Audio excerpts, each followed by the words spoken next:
السلام علیکم نن موږ پریز کلاس او سنټنس وایو په دې کې څه ډیفرنس دی پریز موږ څه ته وایو پریز ډیفینیشن داسې کوو چې a group of meaningful words that don't make a complete sense it does not contain subject and verb combination پریز به د الفاظو داسې مجموعې ته وایي په کوم کې چې verb او subject نه وي او دا به پوره meaning نه ورکوي لکه د مثال په تور باندې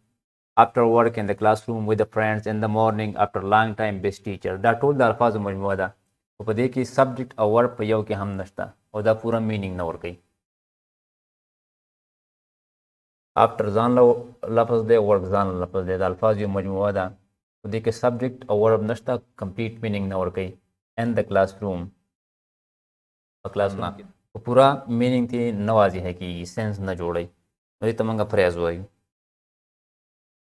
Class ته وایي a group of words containing a subject and a verb which may or may not make a complete sense. Class به هم د الفاظو مجموعه خو په دې کې به موږ سره subject او verb وي دا به موږ سره کله complete meaning ورکوي کله به complete meaning نه ورکوي چې کله complete meaning نه ورکوي dependent class به ورته وایو چې کله complete meaning ورکوي independent class به ورته وایو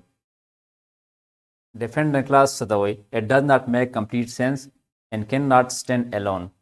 dependent class به کمپلیټ مینینګ نه ورکوي او ځان له به نه استعمالیږي یعنې که موږ دا ځان له ولیکو نو پوره مینینګ به نه واضحه کوي لکه د مثال په طور باندې when I reach home که زه کور ته ورسېدم که زه کور ته ورسېدم نو څه پوره مینینګ نه ورکوي یا ویم چې if he comes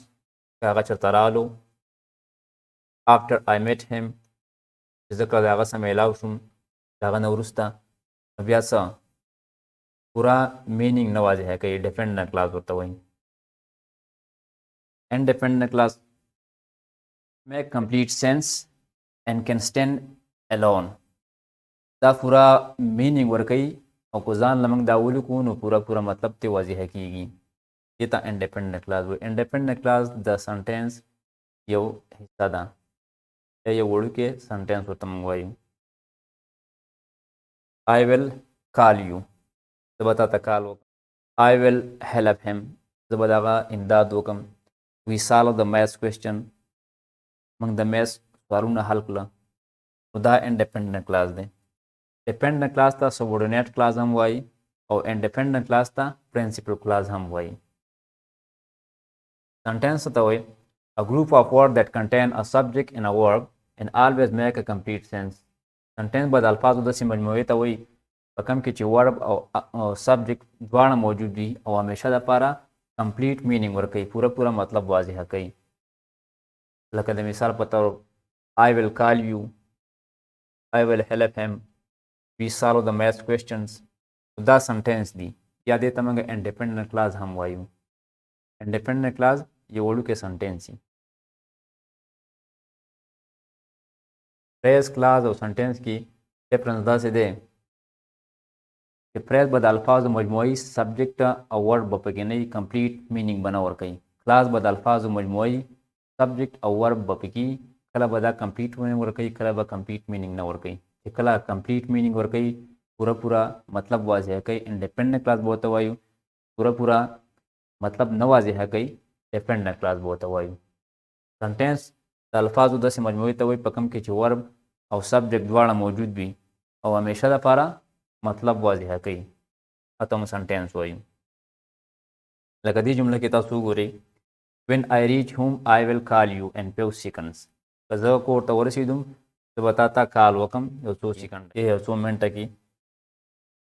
په دې کې موږ سره I will reach home when I reach home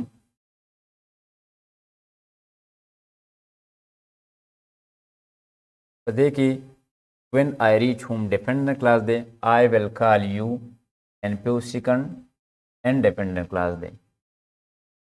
دا dependent class ولې دی پوره meaning نه ورکوي when I reach home چې زه کله کور ته لاړم I will call you in few seconds چې کله اوس موږ independent class ولګو دا بیا پوره meaning ورکوي پوره sentence شو دې کې in few seconds موږ سره phrase دی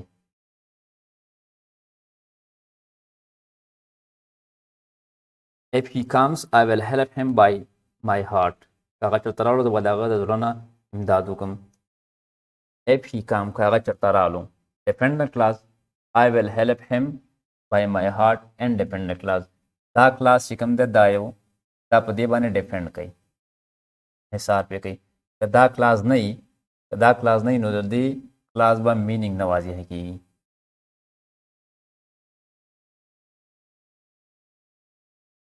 After I met him, we solved the math questions. After I met him in the classroom, we solved the math questions. After I meet him in the classroom. Dependent class day, we solve the math question and dependent class day. کله ما په کلاسروم کې میلاو شو دا dependent class شو ځکه چې د پورا مینینګ واضح نه کو we solve the math question موږ د math سوالونه حل کړه چې کله اوس موږ دا کلاس ولګو نو دا بیا پورا مینینګ ورکوي چې کله زه د هغه سره کلاس کې میلاو شوم موږ د math سوالونه حل کړه دا د سنټینس وایي After having breakfast, he often goes to the gym with his friend. After having breakfast, dependent class, he often goes to the gym with his friend and dependent class. Thank you very much.